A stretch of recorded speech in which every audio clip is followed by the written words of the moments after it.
tengo que tener la posibilidad de cambiarla por otra.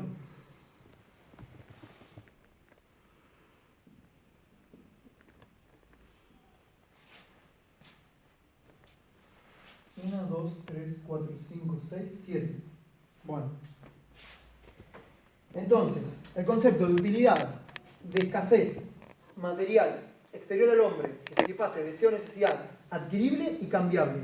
Ahora, debido a la utilidad y debido a la escasez, se hace valioso. Acá surge el concepto de valor.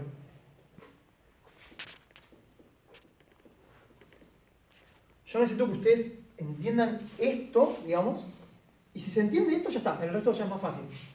Pero por eso yo arranco con esto, ¿no? Bien, entonces, ¿cómo llega el padre Membiel a esto?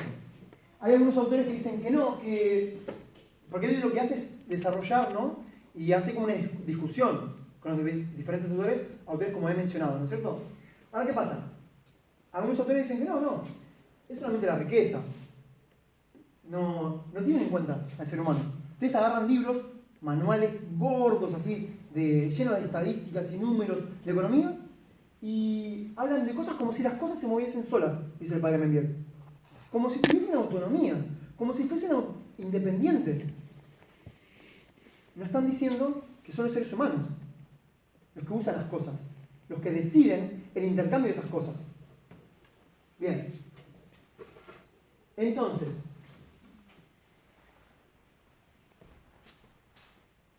al hacer eso, no se tiene en cuenta que el ser humano tiene una concepción psicológica. El ser humano toma decisiones. Y esas decisiones pueden afectar, ¿sí?, todo lo que tenga que ver con la riqueza. Bien, entonces, dice el padre Membiel que el concepto de economía tiene que basarse en esto, ¿sí?, en un ir y venir. Porque, esto es muy importante. Si ustedes agarran el libro de 1953, yo no las conté, pero debe ser como 15 o 20 veces el padre Membiel dice la siguiente frase: la economía se basa en una relación entre el hombre y las cosas exteriores. Lo dice como 20 veces en esos 9 capítulos. En el primer capítulo, en esos 9 subcapítulos. Pero, ¿por qué repetir algo tantas veces? Si ya lo dijiste, no sé, con que me lo digas una vez ya está. ¿Por qué esa insistencia? ¿Por qué remachacar tanto eso? Justamente, él encima utiliza la palabra primeramente. Él dice entonces que se empieza acá. Es más, él dice que la economía empieza en el ser humano, por ejemplo, no sé, yo que estoy bebiendo agua. Estoy hablando con ustedes, se me seca la garganta, entonces quiero humectar mi garganta, bebo agua. Pero yo lo pensé primero. Empieza en mí. Va y viene. Va y viene. Entonces empieza acá, utiliza la riqueza, pero ¿para qué utiliza la riqueza? Para que vuelva a uno. Es un ir y venir. Porque la riqueza es para uno. Bien. Bueno, ahora voy a hablar un poquito del origen etimológico de la palabra economía. Ya empieza mal, la pobre economía ya empieza mal. Economía viene de oiko, ¿sí?, nomía, en griego. Casa, ¿sí?, hogar, en griego. Y nemein, que vendría a ser distribuir o administrar. Etimológicamente hablando, la etimología es una ciencia que sirve, una disciplina que sirve para entender el origen de las palabras. Y eso nos ayuda a nosotros a entender mejor. Entonces, la palabra economía viene de ahí, ¿sí?, que significaría entonces distribuir los bienes o administrar las cosas que hay dentro de un hogar familiar. Ahí está. Eso lo explica muy bien Aristóteles. Y Aristóteles, esto lo remarca el padre Membiel al final de un capítulo, ya se queja. Y Aristóteles vivió en el 300 y pico antes de Cristo. ¿Qué dice Aristóteles? Aristóteles dice que la gente está usando mal el término economía.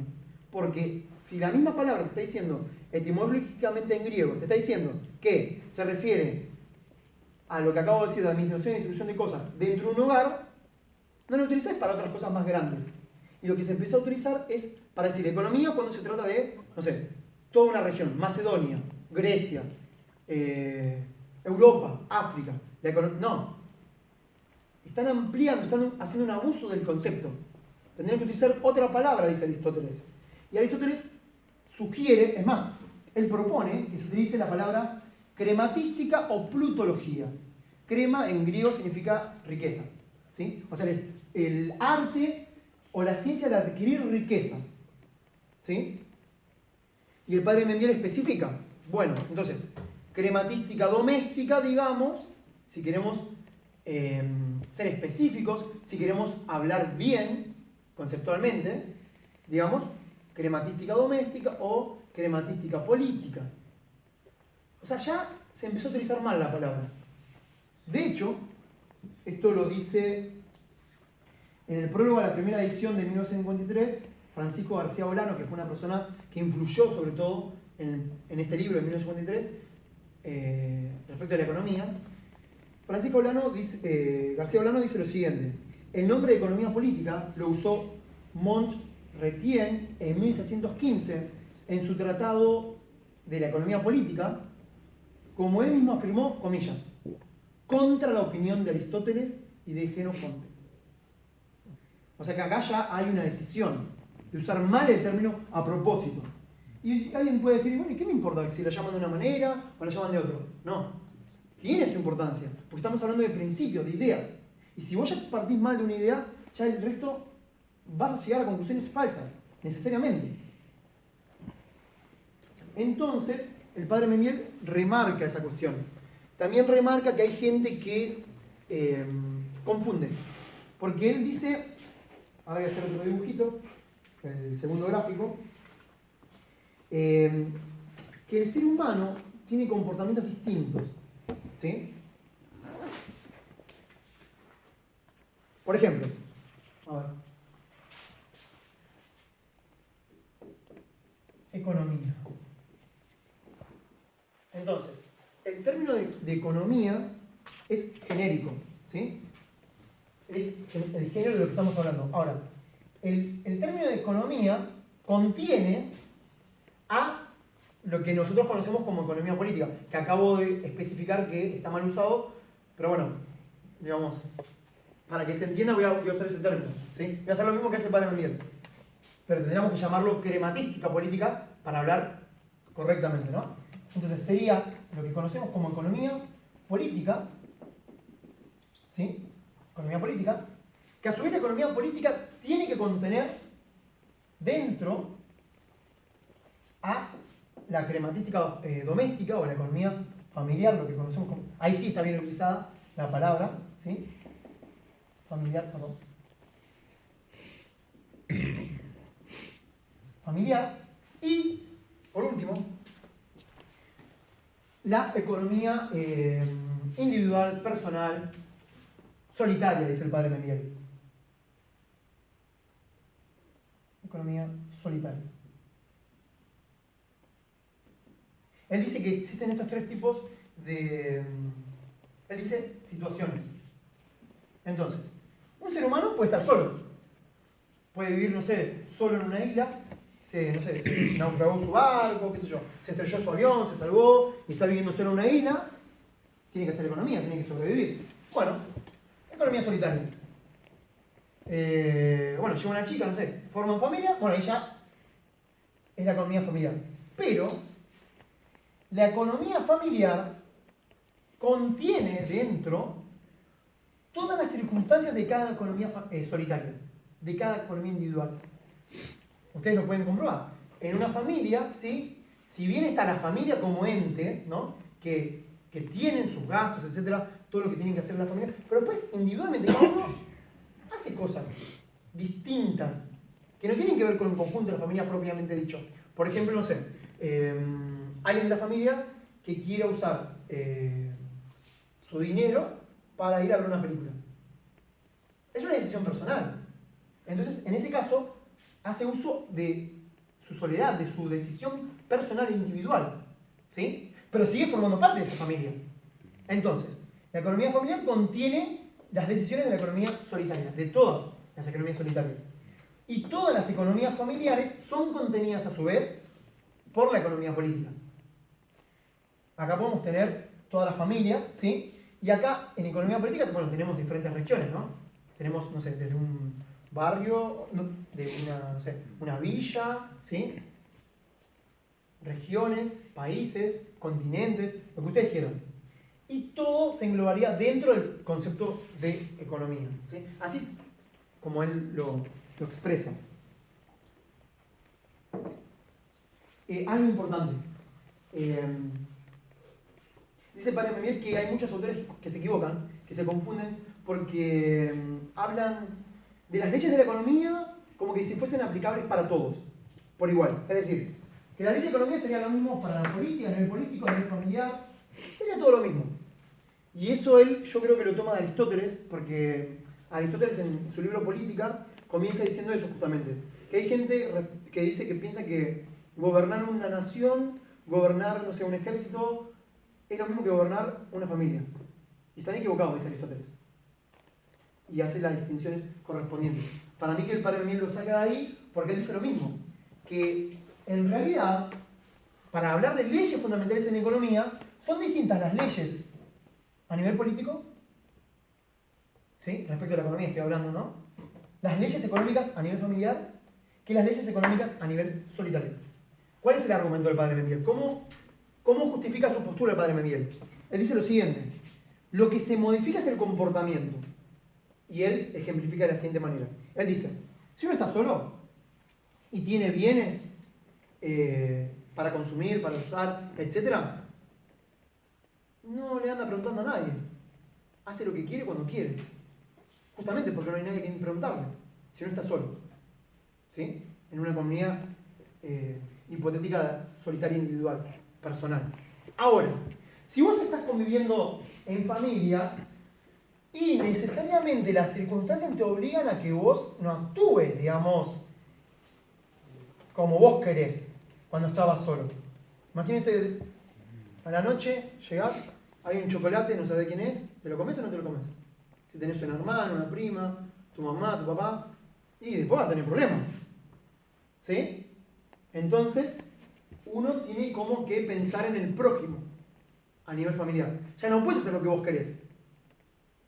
¿Sí? Uy, mirá qué linda remera, y es de tu hermano. Y la usás, no la usás. Después agarrando los pelos. ¿Sí? Bien. A nivel político ya es más complicado el asunto. Porque a nivel político, dice el Padre Memiel que lo que tienen que llegar es a un acuerdo. Porque toda la gente necesita, no sé, beber agua, no sé, cuestiones de salud, cuestiones de higiene, ¿no es cierto? Cómo administrar los recursos para alimentarse. Entonces el Padre Memiel dice bueno, que habría que llegar a un acuerdo, ¿sí? Hay que llegar a un acuerdo para el uso y distribución de esos bienes. Entonces, la clave es esta. La clave es que el comportamiento del ser humano no es el mismo si está solo, si vive en familia o si está en una comunidad política. Eso modifica, ¿sí? El comportamiento humano. Esto lo pueden comprobar ustedes mismos, ¿sí? Entonces, en base a eso, él dice que hay leyes específicas para la economía política, para la economía familiar o para la economía solitaria. Y aquellos autores que hablan en general de las leyes de la economía sin distinguir, se equivocan. Por lo que acabo de decir. ¿Sí? Bueno. A ver. Ya dije el origen etimológico de la palabra economía. El concepto de ser humano más o menos lo estuve desarrollando. El concepto de riqueza. Ya también lo estuve desarrollando. Básicamente es esto, ¿sí? Esto es lo que entiende el Padre Miguel. Él dice que habla de instrumento. Dice que la riqueza es un instrumento para el hombre. Y él remarca esto porque dice que, claro, que tiene que servir para algo, ¿sí? Pero que en realidad, ¿por qué hace él esta distinción? Claro, porque él dice que la mentalidad cambió. ¿Se acuerdan que dijimos que las ideas fueron modificadas? Entonces, ahora se piensa, o se nos enseña, o se nos inculca, que el objetivo es tener riqueza. El objetivo es tener dinero. como si fuera el fin, cuando no es un fin, sino que es un medio. Es decir, nosotros no queremos en realidad la riqueza, nosotros queremos vivir bien, ¿sí? Pero nos hacen creer que no, que nosotros tenemos que vivir para la riqueza. ¿Pero la riqueza para qué?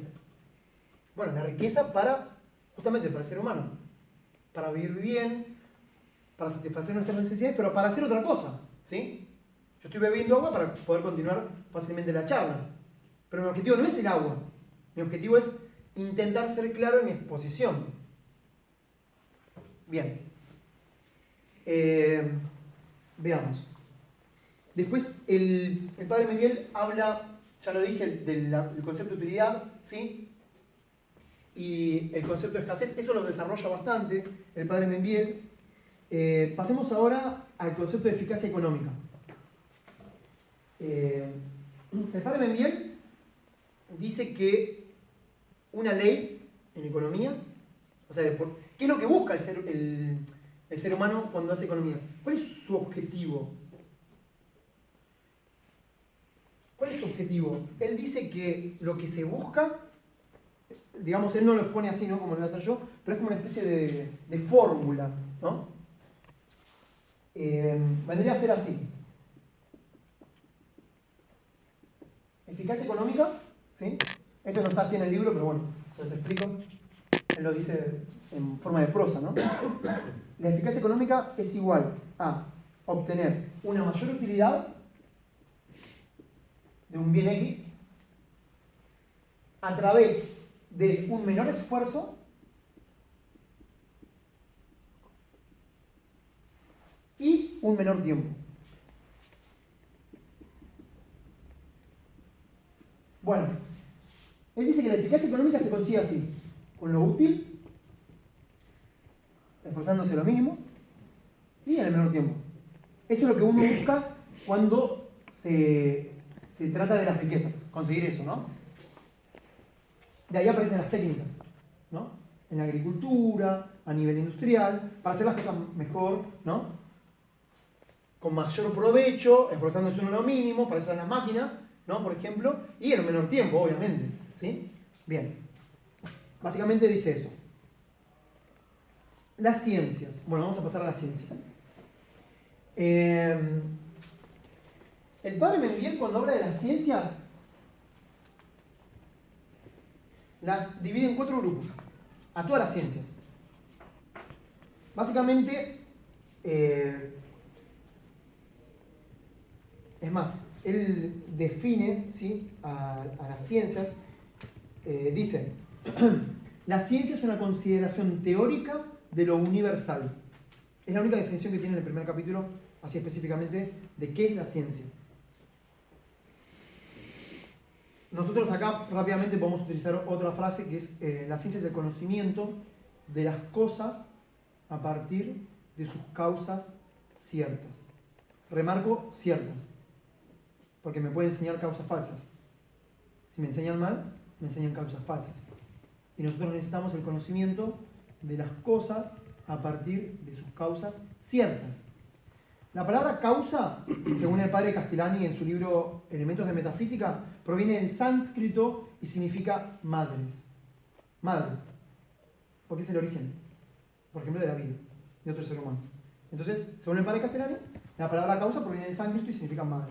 O sea que es lo que genera algo, ¿no? Bien.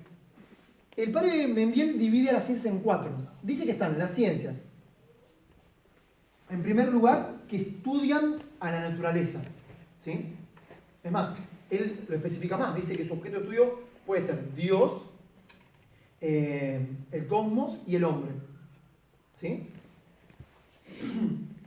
Dice que dentro del primer grupo de ciencias están aquellas que estudian algo, pero que ese algo no es modificado por el ser humano.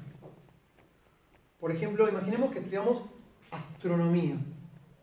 Y bueno, la luna está ahí, pero yo no la puedo modificar, ¿sí? Bueno, a menos que alguien crea que el ser humano llegó a la luna, pero ese es otro tema. La cuestión es que estudia el universo, el cosmos, o estudia los fenómenos de la naturaleza, pero el ser humano no interviene. Ese es el primer grupo. el primer grupo de ciencias.